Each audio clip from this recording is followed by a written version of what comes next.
Segundo Coríntios tem 13 capítulos, 257 versículos, e o Manual Bíblico da Sociedade Bíblica do Brasil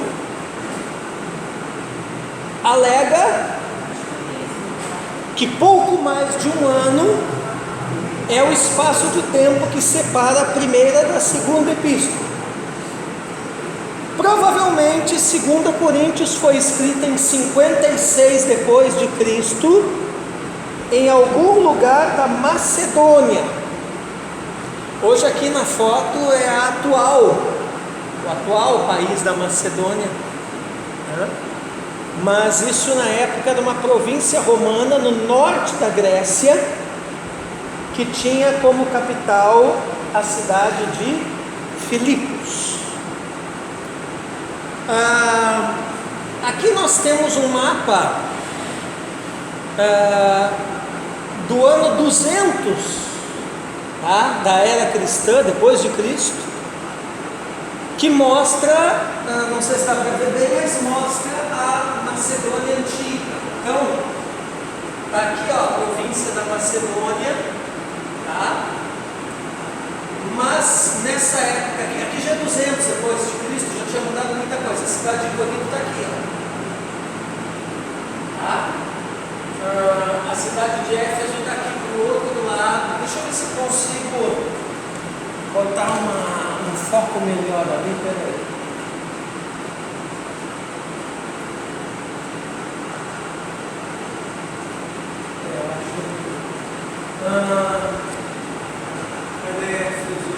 Éfeso está aqui, ó. Éfeso, de onde Paulo escreveu, Corinto, tá? E naquela época tudo isso aqui era a província da Macedônia. Filipos está lá em cima, tá? Então aqui já é um mapa mais antigo dessa região. Bom,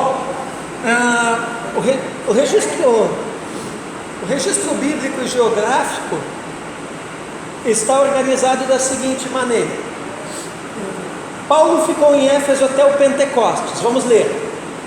Ficarei, porém, em Éfeso até o Pentecostes. 1 Coríntios 16, 8. Paulo relata dificuldades que passou na Ásia. Porque não queremos, irmãos, que ignoreis a natureza da tribulação que nos sobreveio na Ásia, porquanto foi acima das nossas forças, a ponto de desesperarmos até da própria vida. 2 Coríntios 1:8.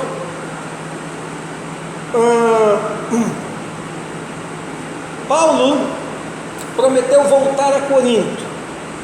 Com esta confiança resolvi vir primeiro encontrar-me convosco, para que tivesseis um segundo benefício, e por vosso intermédio passar a Macedônia, e da Macedônia voltar a encontrar-me convosco e ser encaminhado por vós para a Judéia. Então, o que acontece aqui, gente? Devido a dificuldades na Ásia, Paulo recusa-se voltar em tristeza para Corinto. Eu, porém, por minha vida, tomo a Deus por testemunha de que, para vos poupar, não tornei ainda a Corinto, não que tenhamos domínio sobre a nossa fé, mas porque somos cooperadores da sua alegria, porquanto pela fé já estáis firmados. Isto deliberei por mim mesmo, não voltar a encontrar-vos convosco em tristeza. Então, a situação estava tão difícil, Paulo estava tão triste com as situações que estavam ocorrendo lá, que parece que a igreja estava piorando ao invés de melhorar, que ele tinha ido para a província da Ásia e decidiu não voltar até lá enquanto ele permanecesse entristecido com as notícias do que estava acontecendo. Partida para a Macedônia. 2 Coríntios 2, 12 e 13. Ora, quando cheguei a Troade para pregar o Evangelho de Cristo, e uma porta se me abriu no Senhor, não tive, contudo, tranquilidade no meu espírito, porque não encontrei o meu irmão Tito. Por isto, despedindo-me deles, parti para a Macedônia. Você vê que abre uma porta para Paulo ir para Troade pregar, mas o Senhor não deixa ele ir. fazem então ele voltar para Macedônia. Para onde, né? Corinto.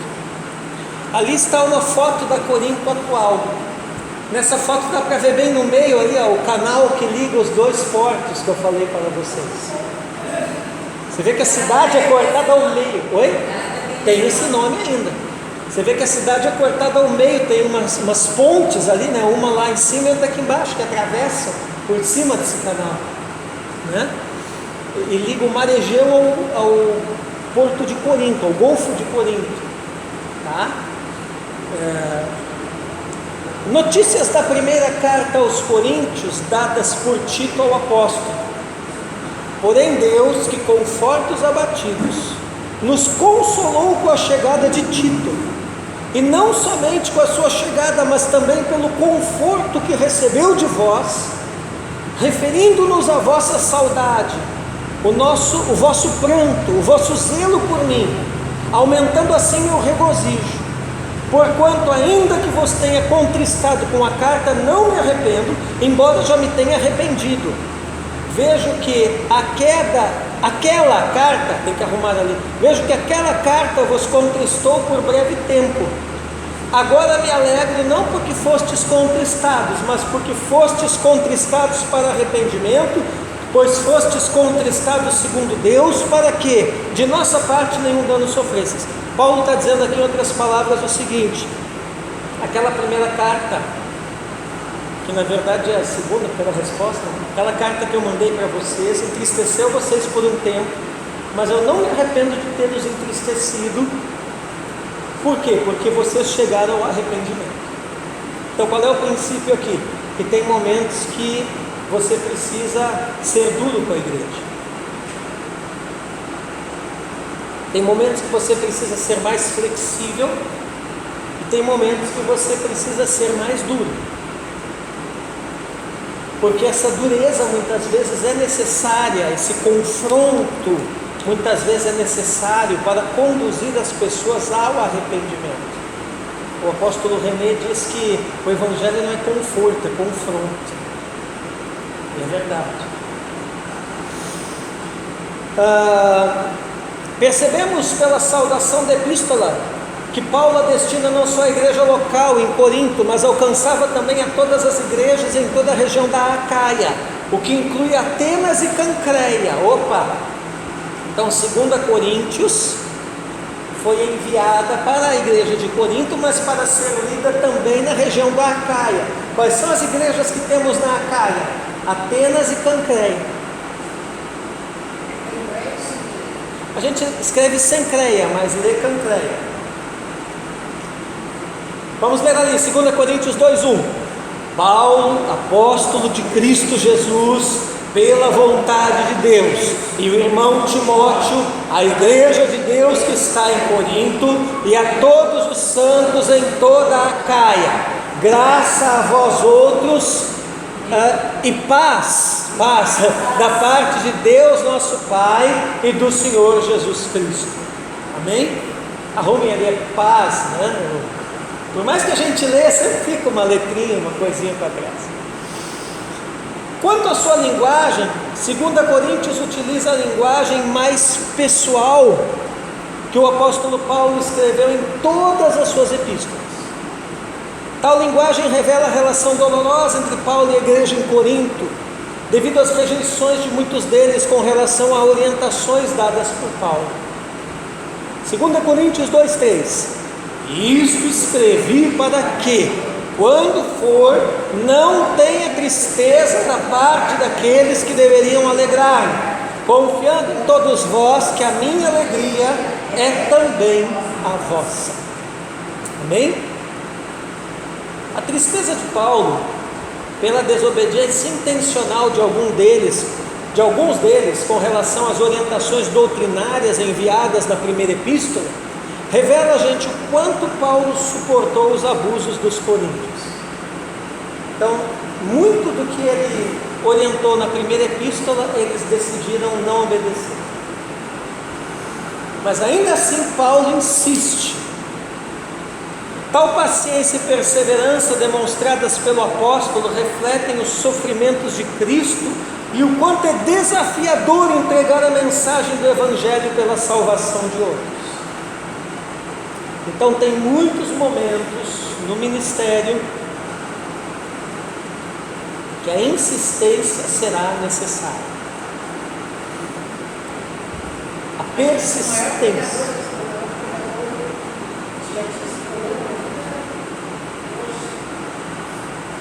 Mas é persistência, né? É a mensagem que eu preguei há 2 domingos atrás sobre a corrida da fé, aqui na igreja, onde eu falei para os irmãos que a vida cristã não é uma corrida de velocidade, mas sim uma corrida de resistência. A vida cristã não é uma corrida de 100 metros rasos, mas é uma maratona, né? Essa palavra ficou muito em mim, né? Então é a insistência. Você, né? Tem coisas que eu insisto há 23 anos com esta igreja. Por exemplo, uma área que essa igreja ainda tem pecado, a mentira. 23 anos eu combato a mentira na vida de alguns irmãos aqui, e em algumas ocasiões eles ainda mentem. E aí eu pego, pior que eu pego a mentira, né? Isso é o pior, ou melhor, não sei, né? Eu pego a mentira. A nossa rebelião. Cada uma tem. Sempre o mesmo grupo.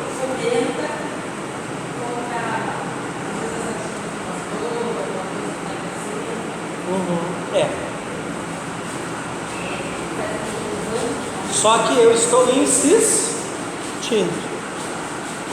Amém? E por até. Oi? É que tu não está à frente.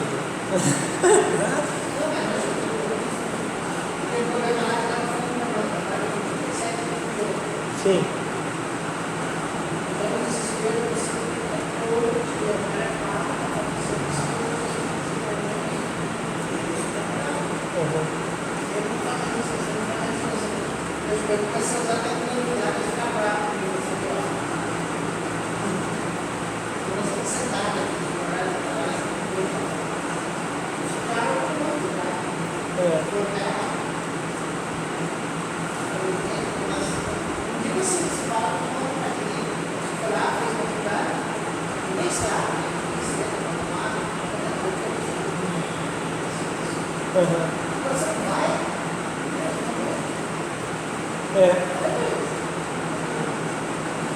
Já deu zica.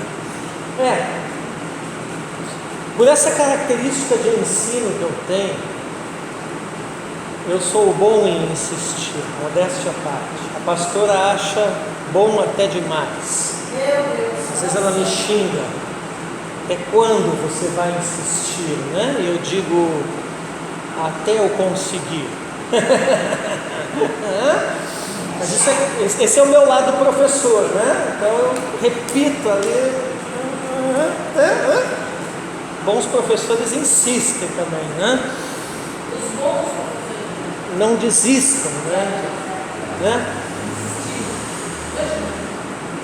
Aqui ó, palavrinha que eu gosto.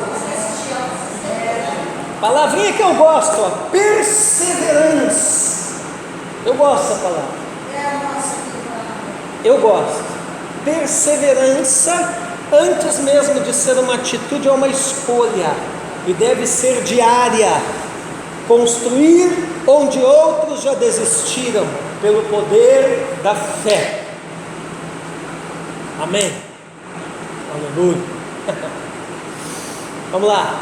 Alguns textos específicos confirmam os esforços de Paulo no ensinamento aos coríntios, fazendo uma chamada reconciliação. Vejamos. Cumplicidade com os coríntios. Muito grande é a minha franqueza para convosco, e muito me glorio por vossa causa. Sinto-me grandemente confortado e transbordante de júbilo em toda a nossa tribulação. Amém? Então, quando você começa a ter resultado, aí você até na tribulação rejubila, né? Porque aí você vê que realmente valeu a pena, né? Boas notícias com a chegada de Tito, e não somente com a sua chegada, mas também pelo conforto que recebeu de vós, referindo-nos à vossa saudade, o vosso pranto, o vosso zelo por mim, aumentado assim meu regozijo. 2 Coríntios 7,7.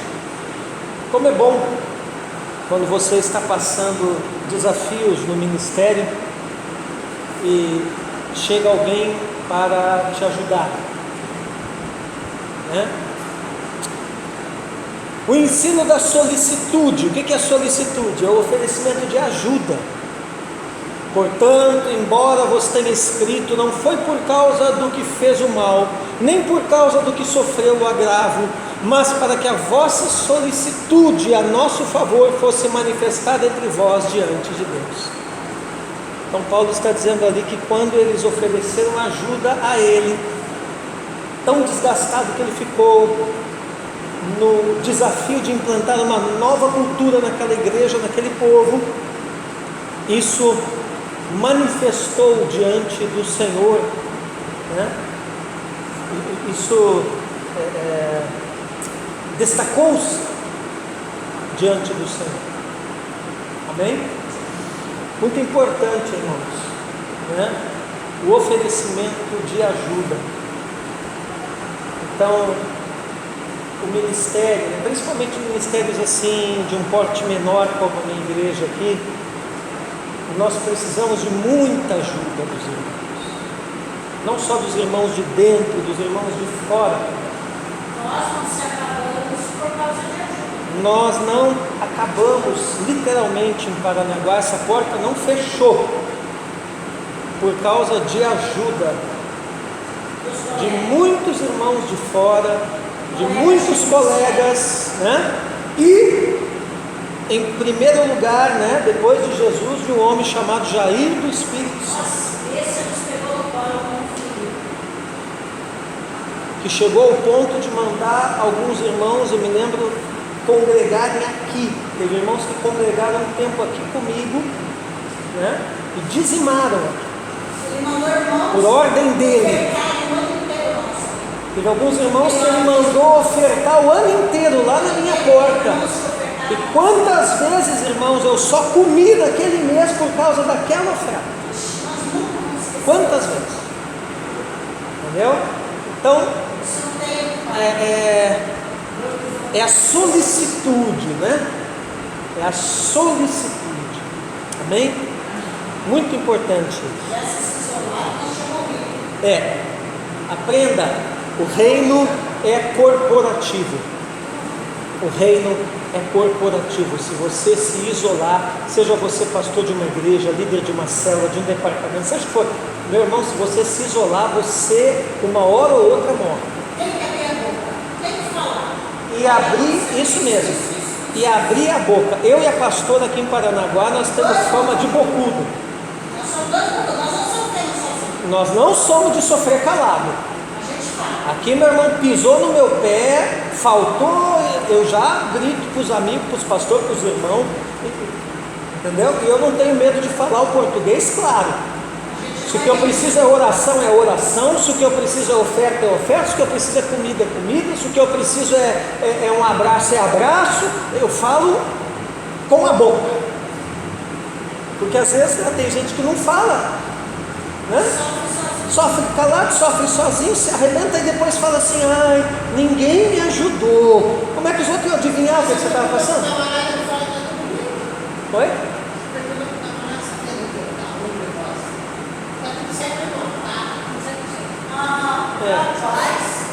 Eu não sou assim não, meu irmão. O negócio estiver ruim, você me perguntar, eu digo: ih, tá tudo uma droga. Eu chegava lá no nosso Jair, eu dizia para ele dizia: como que tá lá, irmão? Tudo uma droga. Falava na cara dele, dizia: tudo errado, não quero ser nessa pastora, não quero chegar lá na minha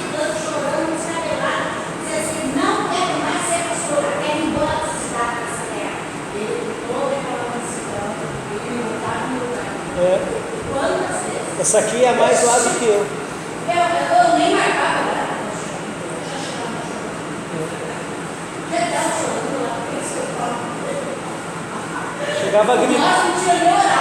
Chegava gritando, a Claudinei só abria a porta assim, para entrar. Porque eles têm agenda, né? Porque ela era secretária, ela só abria a porta.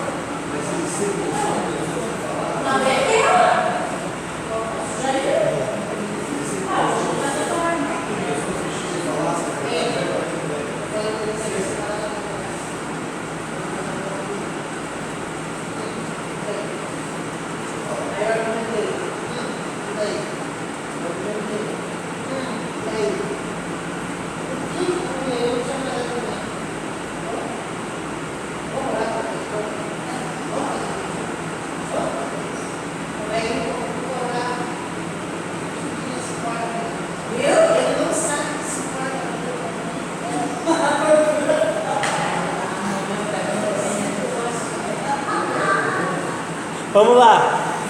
A segunda epístola aos Coríntios está alinhada com mandamentos claros sobre a obra de Cristo na cruz. O desafio é fazer a conexão entre os assuntos fundamentais abordados na epístola e o contexto contemporâneo. Para isso é preciso discernimento dos princípios universais contidos por trás das aplicações específicas de Paulo. Exemplo: o ensino da distinção da nossa identidade espiritual. Paulo vai comparar isso com o exalar da fragrância de um perfume. 2 Coríntios 2, 14 e 15. Graças, porém, a Deus que em Cristo sempre nos conduz em triunfo e, por meio de nós, manifesta em todo lugar a fragrância do seu conhecimento. Porque nós somos para com Deus o bom perfume de Cristo, tanto nos que são salvos como nos que se perdem. Paulo descreve seu ministério como o ministério da reconciliação. Gente, reconciliação é uma palavra muito importante no Novo Testamento. É um princípio essencial para a vida cristã. Reconciliação envolve as questões mais significativas da teologia e da vida da igreja. Tal ministério pertence a toda a igreja, de modo que todos os cristãos devem ser ministros da reconciliação. Esse ministério é a grande nobreza da igreja. Olha 2 Coríntios 5, 18 e 19. Mas todas as coisas provêm de Deus, que nos reconciliou consigo mesmo por Cristo e nos confiou o ministério da reconciliação, pois que Deus estava em Cristo, reconciliando consigo o mundo, não imputando aos homens as suas transgressões, e nos encarregou da palavra da reconciliação. Vamos ao esboço de 2 Coríntios, capítulos 1 e 2. Ele vai falar da responsabilidade apostólica. Texto-chave: graças, porém, a Deus que em Cristo sempre nos conduz em triunfo e por meio de nós manifesta em todo lugar a fragrância do seu conhecimento.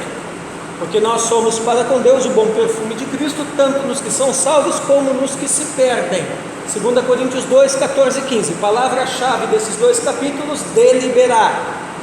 Então ele vai começar falando da epístola para todos os santos, adoração no poder consolador de Deus, confiança no Deus que ressuscita os mortos, viver a graça divina, tomo a Deus por testemunha, a grande medida do amor, o perdão vence a tristeza, uma porta se abriu no Senhor.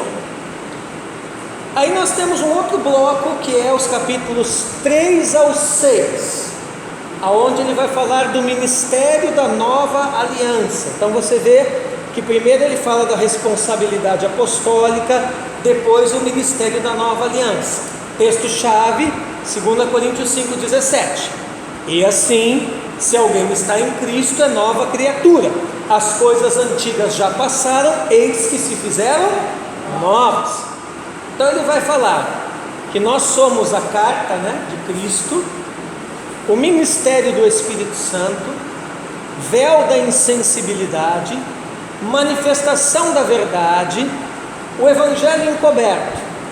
Cremos, por isso falamos, ressuscitados com Cristo, momentânea tribulação, habitação celestial, tribunal de Cristo, conservar o juízo, ministério da reconciliação. Falo a vocês como a filhos, e somos santuário do Deus vivente. Amém? Acho que é o Jorge que está lá na porta abanando aqui, ó.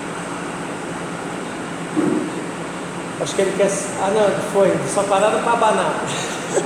Ele e as crianças abanando. 2 Coríntios capítulo 7, 8 e 9. Vamos aqui para nós terminar e vocês poderem ir para casa. Esse bloco aqui: o aperfeiçoamento da santidade no temor de Deus. Texto-chave, 2 Coríntios 8, 9. Pois conheceis a graça de nosso Senhor Jesus Cristo, que sendo rico por amor de vós se fez pobre, para que pela sua pobreza fosseis enriquecidos. Palavra-chave: acolhei-nos. Então a ninguém tratamos com injustiça. Missão na Macedônia, igrejas da Macedônia, generosidade da Macedônia, graça ministrada, assistência a favor dos santos, nível da semente, multiplicação da semente. Aí ele vai para 2 Coríntios 10 e 11. O tema desses dois capítulos é em defesa da missão. O texto-chave é 2 Coríntios 11, 32 e 33. E a palavra-chave: observai. Em Damasco, o governador preposto do rei Aretas montou guarda na cidade dos Damascenos para me prender, mas num grande cesto me desceram por uma janela da muralha abaixo, e assim me livrei das suas mãos. Ele vai falar das armas da nossa milícia. Observai o que está evidente, área de ação que Deus nos demarcou, o engano da serpente, Satanás se transforma em anjo de luz e o testemunho da missão. Aí vamos aos capítulos 12 e 13. Nesse bloco ele vai falar das visões e revelações que o Senhor deu a ele.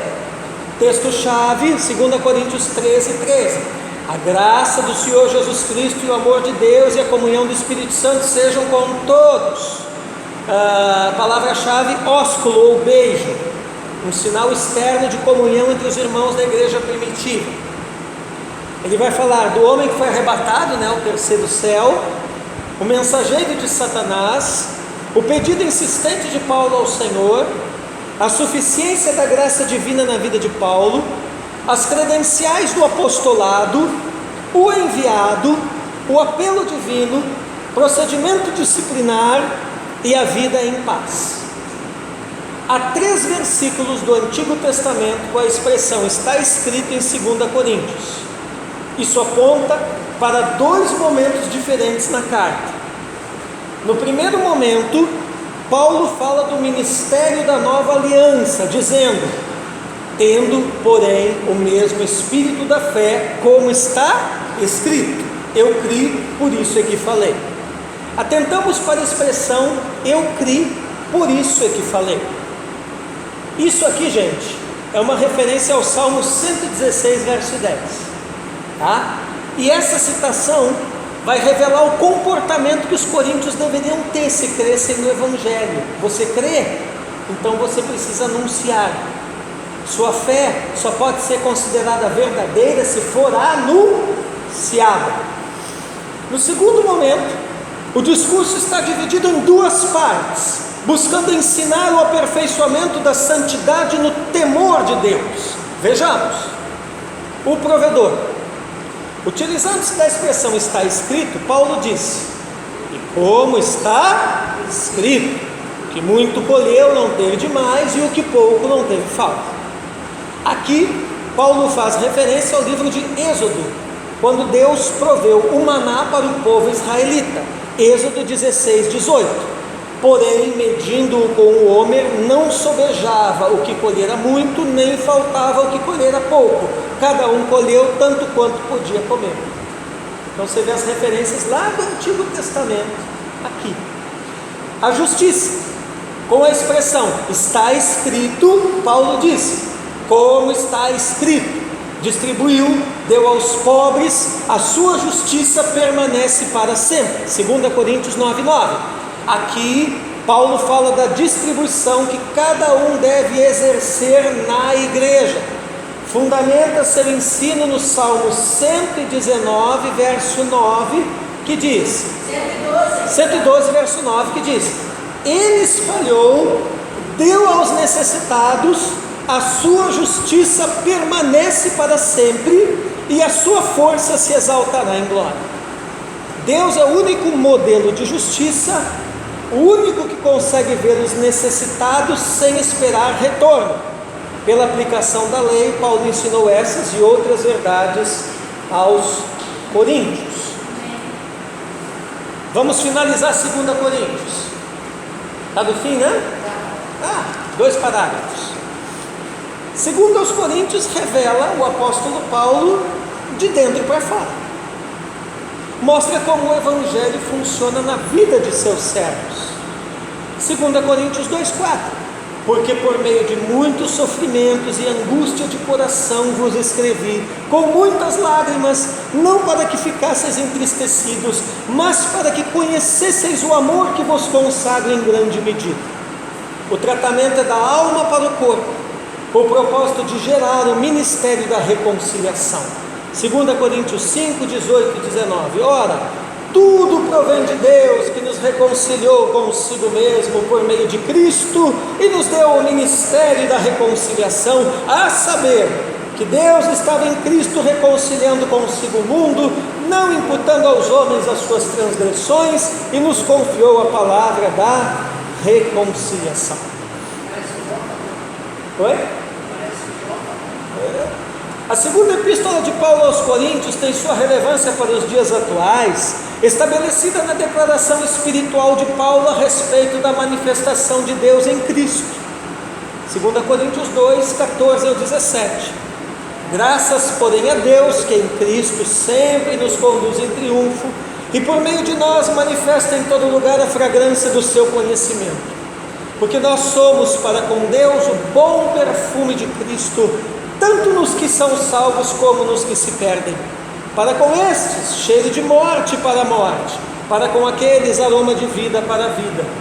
Quem, porém, é suficiente para estas coisas? Porque nós não estamos como tantos outros mercadejando a palavra de Deus, antes em Cristo é que falamos na presença de Deus, com sinceridade e da parte do próprio Deus. Amém? Muito bem. Sim, vamos orar. E com isso, amados, nós encerramos as 2 epístolas de Paulo aos Coríntios.